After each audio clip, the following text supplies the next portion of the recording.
আল্লাহ বলে বান্দা তাকওয়া অর্জন করবি তো তোরটাই আমি গ্রহণ করবো। জোরে বল সুবহানাল্লাহ। ইন্নামা ইয়াতাকাব্বালুল্লাহু মিনাল মুত্তাকিন।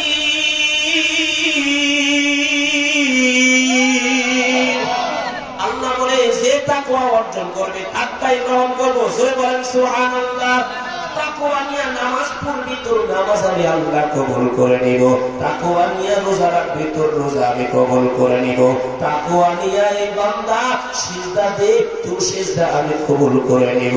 তাকওয়া নিয়ে তুই যে আমল করবি আমি আল্লাহ তোরটাই গ্রহণ করব। তাকওয়ার নাম আছে না নাই? কিন্তু তাকওয়া না থাকার কারণে হাজী সাহেব বাইতুল্লাহর খিলাফ ধরে লাভবাই বলে আসার পরে ওষুধ খাই আসতে না। আপনাদের এলাকায় নাই? আছে এলাকায়? অন্য এলাকায় আছে। বাইতুল্লাহ খিলাফ ধরে লাভবাই বলে, অথচ দেশে আসে সবচেয়ে বড় ব্যবসা কিসের? সুদে। বলে কারণ কি? তাকওয়া নাই, আল্লাহ ভয়। নামাজ পড়ে সুদ খায়, বলে কারণ কি? তাকওয়া নাই। নামাজ পড়ে ঘুষ খায়, কারণ কি? তাকওয়া নাই। তাকওয়া নাই কিন্তু সব আমল যদি আপনি করেন কোনো লাভ আছে? একটা উদাহরণ দিলে আপনি ভালো বুঝবেন। শিশু সন্তান বড় অসুস্থ হয়ে গেছে। সন্তান যখন অসুস্থ হয় পেরেশান হয় কি? পিতামাতা, বিশেষ করে মা। সন্তান অসুস্থ হয়ে গেছে, মা বড় পেরেশান হয়ে গেছে। তড়িঘড়ি করে সন্তানকে নিয়ে মেডিকেলে চলে গেলেন। গিয়ে ডাক্তার সাহেবকে ডাকতে কয়, ও ডাক্তার সাহেব, আমার সন্তানটা কয়েকদিন ধরে জ্বর ভালোই হয় না, একটু তাড়াতাড়ি চিকিৎসার ব্যবস্থা করেন, সন্তানটা আর কষ্ট সহ্য করতে পারে না। ডাক্তার সাহেব তাড়াতাড়ি চিকিৎসার ব্যবস্থা করলেন। দেখার পর চেকআপ শেষ হওয়ার পর ডাক্তার কই, ও আম্মা জান, আপনার সন্তানের জন্য এই ট্যাবলেট গুলো দিলাম, তবে ট্যাবলেট গুলো একটু তিতা। কি? এই ট্যাবলেট গুলো একটু তিতা। এমনিতেই যদি দেন তো এই সন্তান খাবে না, তবে কায়দা করে খাওয়াইলে খাবে। বলে কি কায়দা? বাড়িতে যাবে, সন্তানের বাবাকে বলবেন 1 কিলো মিষ্টি বাজার থেকে পাঠায় দেবে, মিষ্টির ভিতরে একটা করে ট্যাবলেট ঢোকায় দেবেন। মা বাড়িতে যাওয়ার পরে ফোন দিয়ে স্বামীকে বললেন, ও স্বামী আমার, সন্তান তো বড় অসুস্থ, ডাক্তার তিতা কিছু ট্যাবলেট দিয়েছে, এমনিতেই খাওয়ানো যাবে না, আপনি 1 কিলো মিষ্টি পাঠায় দেন। 1 কিলো মিষ্টি পাঠায় দিছে। এবার মা কায়দা করে মিষ্টির ভিতরে একটা করে তিতা ট্যাবলেট ঢোকায় দিছে। ডাক দেয়া কয়, সন্তান সকালে একটা খাবি, দুপুরে একটা খাবি, রাতে একটা খাবি, খবরদার বেশি কিন্তু খাবি না। কম দেখি সন্তানের সামনে মিষ্টি রেখে বলে সকালে একটা, দুপুরে একটা, রাতে একটা মানবে, পশ্চিম কালে মানবে। মা মতো দিচ্ছে সকাল দুপুর আল্লাহ, 1 ঘন্টা বয়সে দেখে একটা মিষ্টি প্যাকেটের মধ্যে নাই। মা সন্তানের মাথায় হাত দিয়ে মায়ের মাথায় গরম ডাক দেয়া, ভাই সত্য করে বল, মিষ্টি গুলো কি খাইছিস? না, সব করে তো খাইছি। ধমক দেয়া কয়, সব খাইছিস, কোনো কিছু ফেলাস নাই তো? না, কোনো কিছু ফেলাই নাই, তবে মা মিষ্টি যখন খাইছি মিষ্টির ভিতরের বিচি গুলো ফেলাইয়া দিছি। কি করছি? মিষ্টি তো মা খাইছি, কিন্তু মিষ্টির ভিতরে কি ছিল? এই যে বিচি গুলো ছিল, মিষ্টির বিচি গুলো ফেলাইয়া দিছি। মা ডাকতে কয়, সন্তান, কিয়ামত পর্যন্ত যদি মিষ্টি খাও, মিষ্টির সারা মুখের মধ্যে পাবি, তোর অসুস্থতার জীবনে ভালো হবে না।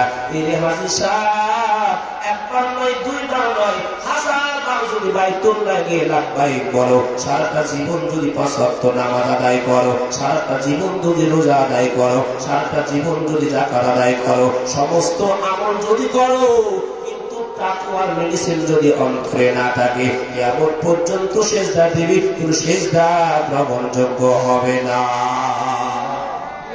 ঠিক না বেটি? জোরে বলে। এই জন্য কি লাগবে?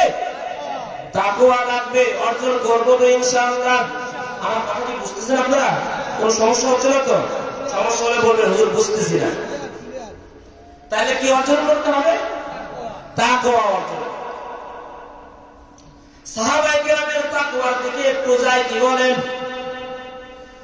খলিফাতুল মুসলিমিন হযরত ওমর অর্ধজালেম শাসন করেছেন, এমনি এমনি নয়, তাকওয়ার বলে। ঠিক না ঠিক বলে?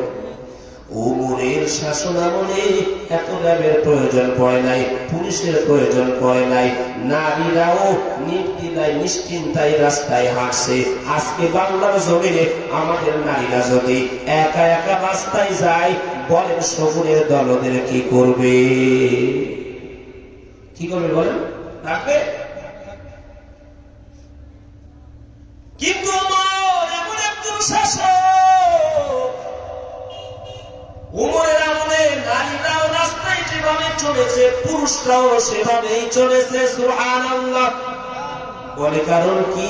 ওমরের যেমন তাকওয়া, নেতার যেমন তাকওয়া, প্রজাদেরও তেমন তাকওয়া। ঠিক না ঠিক? আর আমাদের জমিনে নেতাও যেমন চোর, প্রজাও তেমন চোর। ঠিক না ঠিক বলে? নেতা যেমন চুরি করে পালাইছে, নেতার চেহারা কি হয়েছে? জোরে বলেন। ভয় পান নাকি? আর মুসলমানের কিসের ভয়? মুসলমান ঈমান নিয়ে তাকওয়া নিয়ে আছে, কদম একবার সামনে দিবে। কোন বেঈমানের ভয় মুসলমান ও কদম পিছনে দিবে না। কথা বলেন ঠিক কিনা? মুসলমানি বুয়াত গারদান নিহাদান ইনানে খুদ বদসতে খাজাদান গরবাসুরা আদমি ইনসাবুদে আহমদ বু জাহলো হাম এক সাবুদে আদমিরা আদমিয়াত লাজিমাস খুদেরা গরবুনা বাশাদ চিজমা। মুসলমানের কোনো ভয় আছে নাকি? এজন্য নেতা যদি ভালো হয়, নেতার চেহারাও কি হবে? আর নেতা যদি চোর হয়, তো খাটের মধ্যে খালি সোয়াবিন তেলের ব্যারেল পাওয়া যাবে। ঠিক না ঠিক?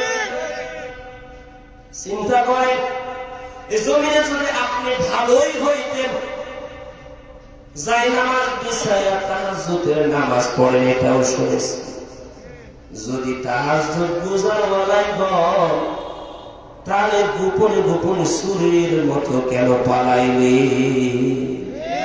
ঠিক না ঠিক? জোরে বলেন ঠিক না ঠিক? যদি আপনি তাহাজ্জুদ বুঝাই হন, আমাদের অমুক তাহাজ্জুদ আদায় করে, যাই নামাজ থেকে ওঠেই না। ঠিক না ঠিক? মুসলমান মনে রাখতে হবে, বাংলাদেশ যে রেকর্ড করেছে পৃথিবীর আর কোন দেশে রেকর্ড করে না। পৃথিবীর ইতিহাসে মেম্বার অফ পার্লামেন্ট থেকে 313 জন আমলা কামলা ঊর্ধ্বতন কর্মকর্তা একসাথে একযোগে পলায়ন করেছে। এই বাংলাদেশের ইতিহাসে অন্য কোন ইতিহাসে না। আমি বলতে চাই, এদের যদি পালানোর পিছনে 101টা কারণ থাকে, এর মধ্যে 1 নম্বর কারণ হলো উলামায়ে কেরামের সঙ্গে বেয়াদবি। কথা বলেন ঠিক? বাংলাদেশের জেল হাজতে থাকার কথা ছিল চোর বদমাশ গুন্ডা ডাকাত। কথা বলেন ঠিক কিনা? কিন্তু বাংলাদেশের জেলগুলো ভরে গিয়েছিল আলেম উলামা দ্বারা। কথা বলেন ঠিক কিনা? এই আলেম উলামার বদদোয়া থেকে কেউ বাঁচতে পারবে? আলেমরা কার ওয়ারিস? জোরে বলে। মিথ্যা মামলা দিয়ে ষড়যন্ত্র জাল বিছিয়ে এই অবলা মাওলানাদের আলেমদেরকে অন্যায় ভাবে যেভাবে ফাঁসির কাস্টে ঝুলিয়েছে, বাংলার মানুষ এগুলো দেখেছেন কিনা? এগুলোর দোয়া আল্লাহ রাসূল সাল্লাল্লাহু আলাইহি সাল্লাম বলেন, 3 ব্যক্তির দোয়া কখনো বিফলে যায় না। কয় ব্যক্তি? এর মধ্যে একজন হলো দাওয়াতুল মাজলুম। মাজলুম ব্যক্তি যখন দোয়া করে, মাজলুমের দোয়া আল্লাহ তাআলা কখনো ফিরায় দেন না। এই জমিনের মাজলুম আলেমরা জেলখানার কুটুরির ভিতর থেকে দোয়া করেছে, আল্লাহ তাআলা এই দোয়া ফিরিয়ে দেন নাই। কথা বলেন ঠিক কিনা? এজন্য ভবিষ্যতে কেউ এমন পরিকল্পনাও করবে না যে আলেমদের সঙ্গে আমরা লাগবো, ঠিক না ঠিক?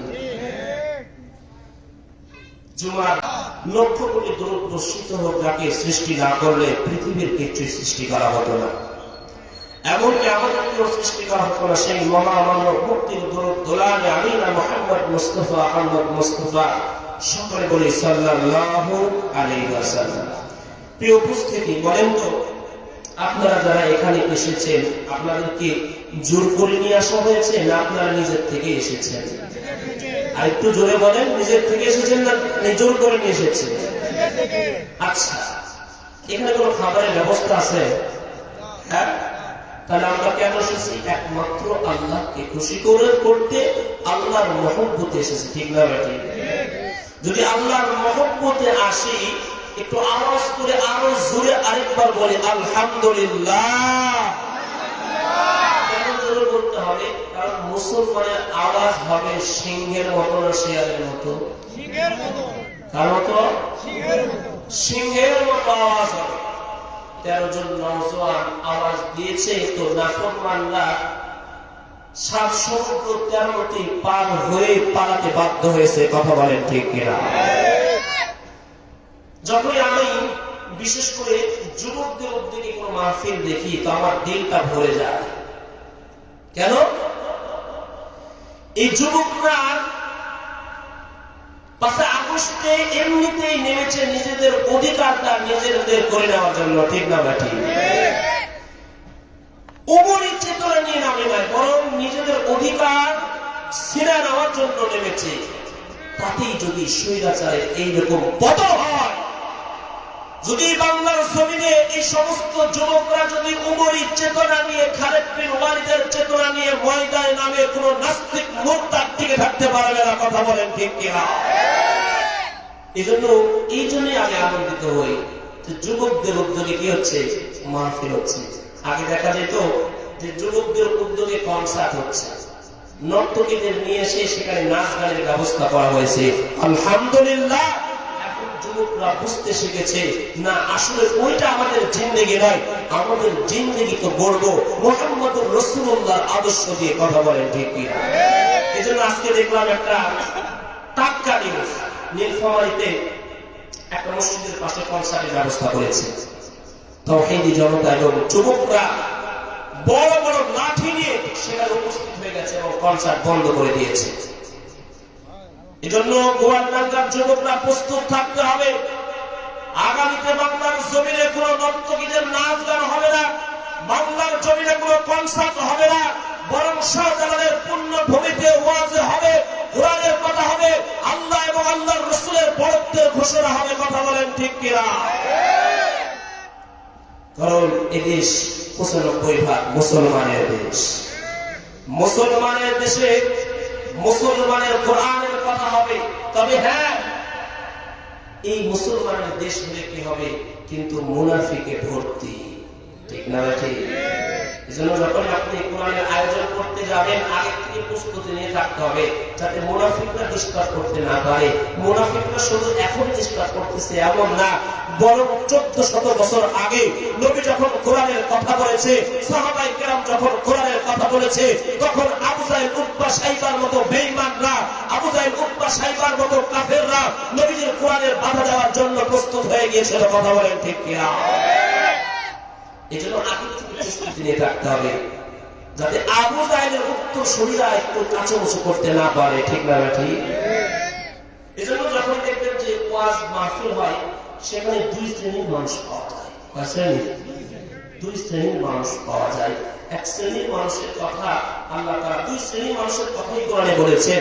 দেখেন, আল্লাহ বলেন, ইন্নামাল মুমিনুনা আল্লাযীনা ইযা যুকিরাল্লাহ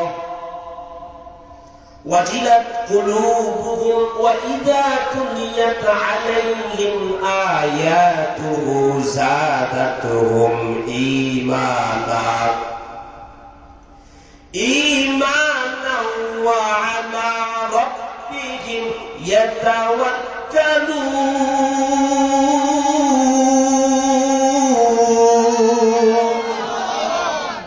আল্লাহ বলে, প্রথম শ্রেণীর মানুষ কারা? যখন মুমিনদের সামনে কোরআনের কথা বলা হয়, কাদের সামনে?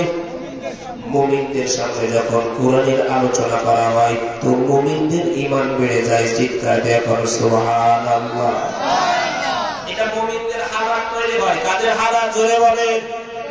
মুমিনদের হালাত হলো এমন, মুমিনদের সামনে যখন কোরআনের কথা বলা হয় মুমিনের ঈমান বাড়তেই থাকে, বাড়তেই থাকে। চিৎকার দিয়ে বলো সুবহানাল্লাহ।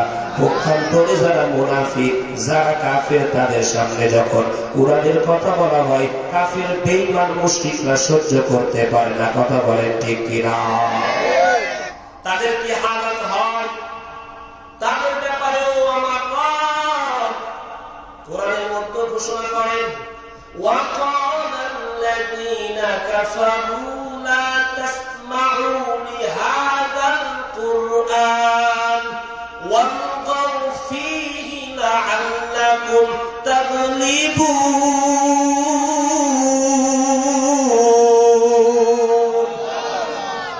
আল্লাহ বলে, ও নবী, দুনিয়ার কাফেররা, জমিনের মধ্যে যেই কাফের গুলো আসতো, নবী যখন কোরআন তেলাওয়াত করতেন তো কাফেররা বলতো, লা তাসমাউ লিহাযাল কুরআন, তোমরা এই কোরআনের আলোচনা শুনবা না। কি করে? মুহাম্মদ যখন কোরআন তেলাওয়াত করতে, খবরদার কোরআনের আলোচনা শোনা যাবে না।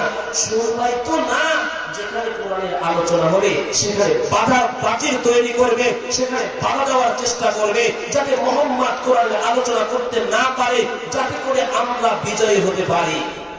কি বলে? বলেন তো, পৃথিবীর ইতিহাসে কেউ কি কোরআনের কাজে, কোরআনের মাহফিলে বাধা দিয়ে বিজয়ী হতে পেরেছে? ভবিষ্যতে কোনোদিন পারবে? ভবিষ্যতে কোনোদিন পারবে না। এই জন্য নবীর যদিও পারে না, আজকেও পারবে না। এই হলো দুইটা শ্রেণীর লোক। যখন ওয়াজ মাহফিল হয়, এক শ্রেণীর লোকের ঈমান বাড়তেই থাকে, আরেক শ্রেণীর লোক বলে, যাবি না তো যাবেই না, আবার বাধা দেওয়ার চেষ্টা করবি।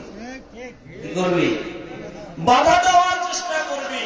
এই জন্য এই যে 5 আগস্টের আগেই দেখবেন কিছু পার্টি নেতা, কি নেতা? পার্টি নেতা, লেস কাটা নেতা, এরা ওয়াজ মাহফিল হলে কথা বলতে গেলে, হুজুর যোগ কিন্তু ভালো না, দেখে শুনে কথা বল। আর কথা কোরআন থেকে বলবো তো তোর জলে। হ্যাঁ, কিন্তু পার্টি কথা বলবো কোথেকে? কোরআন থেকে। তোর জন্মে কি জন্য? এজন্য ভবিষ্যতে এই কাজ করবে যারা, শুধু বিপদ না, দেশ থেকে পালাতে বাধ্য হবে তারা। এরপরে করেছিল, আমরা একটু আওয়াজ দিয়ে ক্ষমতা তো আমাদের হাতে, সুর বাক্য সব আমাদের হাতে, আমরা কোরআনের আওয়াজকে বন্ধ করবো। কিন্তু আমার রব কোরআনের আওয়াজ তুই বন্ধ করবি কি? তোর আওয়াজ এই জমিনে চলবে না। ঠিক না ঠিক? আওয়াজ বন্ধ করে দিয়েছে। আছে আওয়াজ? এখন যদি কেউ বলে যে আমি আওয়ামী লীগ, বলতে পারবে কেউ আছে? বলেন তো দেখি যে আমি আওয়ামী লীগ আছে। এই কথাটা বলার সুযোগ নাই। চিন্তা করে সব জামা, এখন কি সব জামা। এই তো হলো অবস্থা। কোরআনের সাথে বিরোধিতা করা যাবে না। তো যাই হোক, সময় উপস্থিতি, আমি আপনাদের সম্মুখে আলোচনার নিয়তে কোরআন কারীম থেকে আপনাদের সুপরিচিত যে আয়াতের আলোচনা আপনারা এর আগেও শুনেছেন, তারপরেও আমি একটু মজা করার নিয়তে আপনাদের সামনে তেলাওয়াত করেছি। রাসূলুল্লাহ সাল্লাল্লাহু আলাইহি ওয়াসাল্লামের অসংখ্য অগণিত হাদিসের মধ্য থেকে একটি হাদিস তেলাওয়াত করেছি। আল্লাহ সুবহানাহু ওয়া তাআলা যদি তৌফিক দান করেন, ইনশাআল্লাহ আয়াত এবং হাদিসকে সামনে রেখে অল্প কিছু আলোচনা করার চেষ্টা করব। থাকবেন না থাকবেন? হ্যাঁ, শেষ পর্যন্ত থাকবেন তো? উঠবেন না তো? উঠবেন। যদি পোশাক পায়খানা লাগে আর বিড়ি খাওয়া লাগে, কি খাওয়া লাগে? কেন বিড়ি খাওয়া? আমার এক মুরব্বী দাদু আছে, পোশাক পায়খানা করতে গেলেই, বিশেষ করে পায়খানা করতে গেলে বিড়ি ধরায়। কি ধরায়?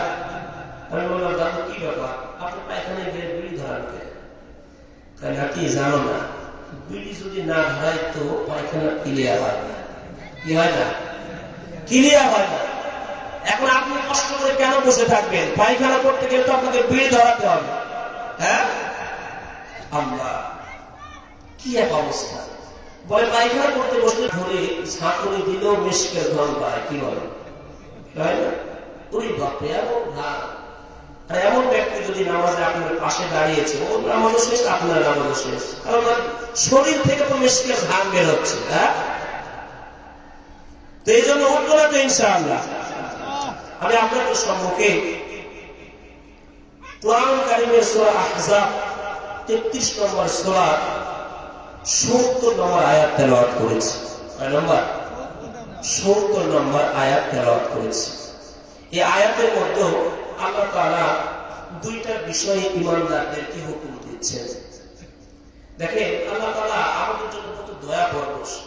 যেমন ভাবে দুইটা জিনিস হুকুম দিচ্ছেন, সাথে সাথে আল্লাহ তাআলা আমাদেরকে দুইটা পুরস্কারের ঘোষণা দিচ্ছেন। জোরে বলো সুবহানাল্লাহ। আল্লাহ তাআলা বলেন, ইয়া আইয়ুহাল্লাযীনা আমানুত্তাকুল্লাহ ওয়া কুলু কওলান সাদীদা।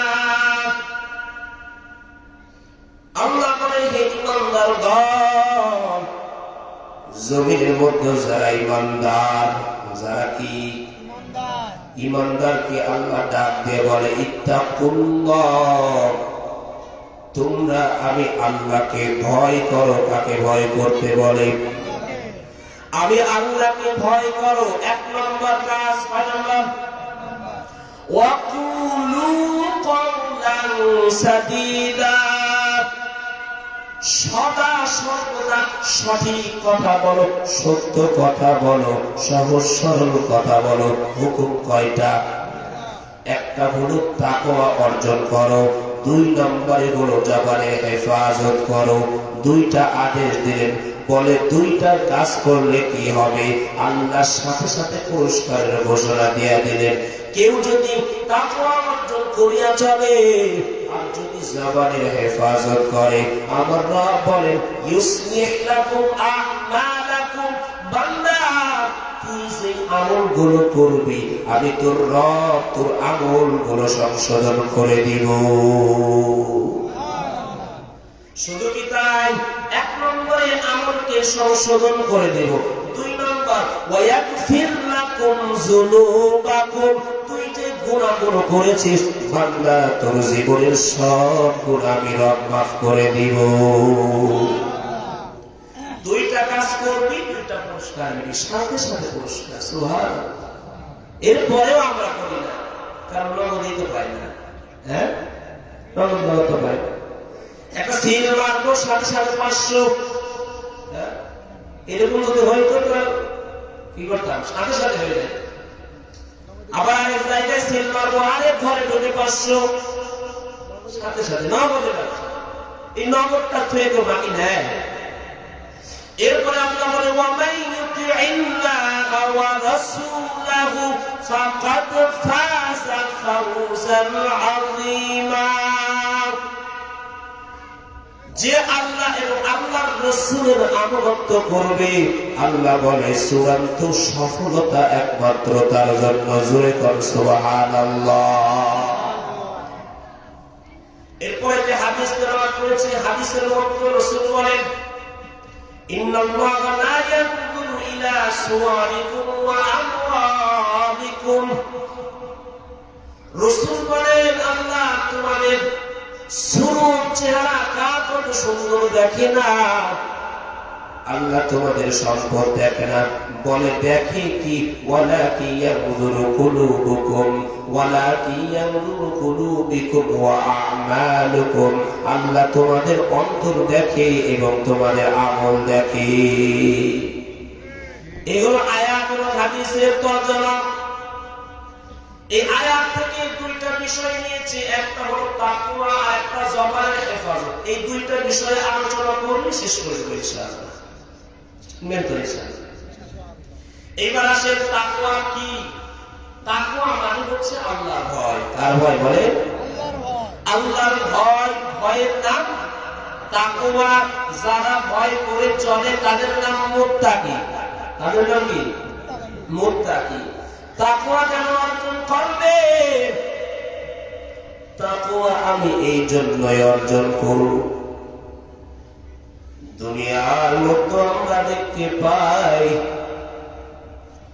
একটা ছাত্র উস্তাদের সামনে বেয়াদবি করে না, বলে কারণ কি? কারণ উস্তাদকে সম্মান করে, ভয় পায়, এই জন্য বেয়াদবি করে না। একটা সন্তান মায়ের সামনে বেয়াদবি করে না, বাবার সামনে বেয়াদবি করে না, বলে কেন করে না? মাকে ভয় পায়, বাবাকে ভয় পায়। একটা আসামি বিচারকের সামনে বেয়াদবি করে না, কারণ কি? বিচারককে সে ভয় পায়। কথা বলেন ঠিক কিনা?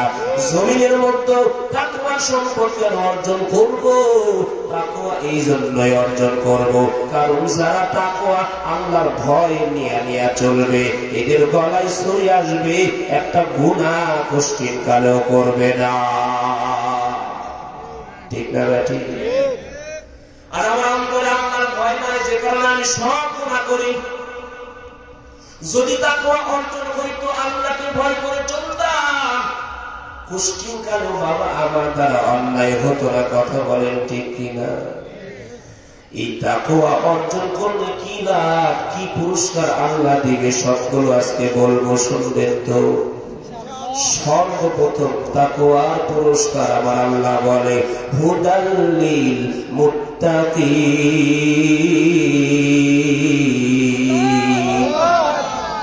আল্লাহ বলে জমিনের মধ্যে যারা আল্লাহকে ভয় করিয়া করিয়া চলবি, তাকওয়া অর্জন করবি, বান্দা হেদায়েত একমাত্র তোর জন্যই। জোরে বলেন সুবহানাল্লাহ।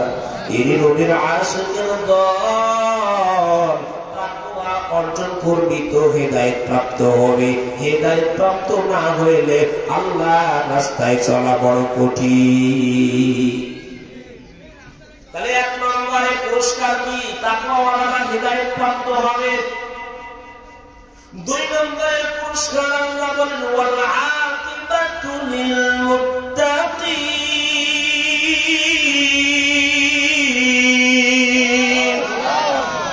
আল্লাহ বলে জমিনের মধ্যে যারা তাকওয়া অর্জন করিয়া করিয়া চলবে, এদের দুনিয়া আমি আল্লাহ সুন্দর করে দিব। জোরে বলেন সুবহানাল্লাহ।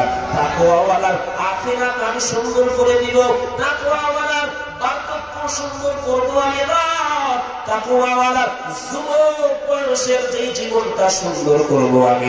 তাকওয়ার কারণে তোর দুনিয়া সুন্দর হবে, তোর কবর সুন্দর হবে, তোর ফুলসিরাত সুন্দর হবে। বাবা তাকওয়ার কারণে তোর সব কিছু সুন্দর হয়ে যাবে। তাকওয়ার দাম আছে না নাই?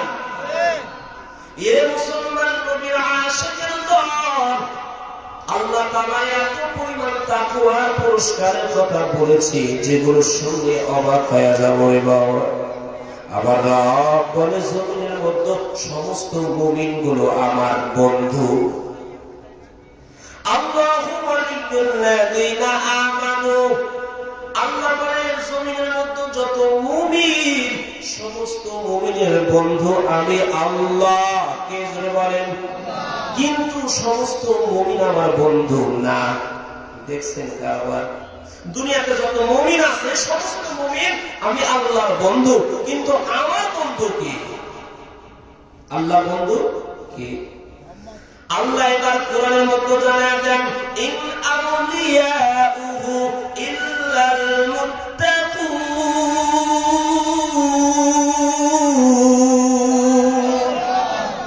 বলে জমিনের মধ্যে যারা তাকওয়া অর্জন করে, আমি আল্লাহকে ভয় করিয়া করিয়া চলে, একমাত্র তারাই আমি আল্লাহর বন্ধু। কেউ শুধু ওই ঈমানদার, শুধু ঈমানদার হলে আমি আল্লাহর বন্ধু হওয়া যাবে না। বন্ধু হওয়ার জন্য দুইটা গুণ অর্জন করতে হবে। একটা হলো ঈমান, দুই নম্বরে হলো তাকওয়া। আজকে সাহাবায়ে কেরামের জীবনের দিকে আপনি তাকান। উমরের মতো একজন সাহাবা, যেই সাহাবা তার ঈমান ছিল না, মুহাম্মাদের কলমাটা নেওয়ার জন্য ওমর রওনা দিয়ে দিল। কিন্তু আমার রব উমরের সিনার মধ্যে এমন হিদায়াত দান করলেন, এমন তাকওয়া দান করলেন, আজকে ওই নবীর জন্য ওমর জীবন দিতে প্রস্তুত। ঠিক না ভাই? এই তাকওয়া আমাদের দরকার আছে না নাই? এ নবীর আশিকের দল, ওমর কতটা তাকওয়া অর্জন করে।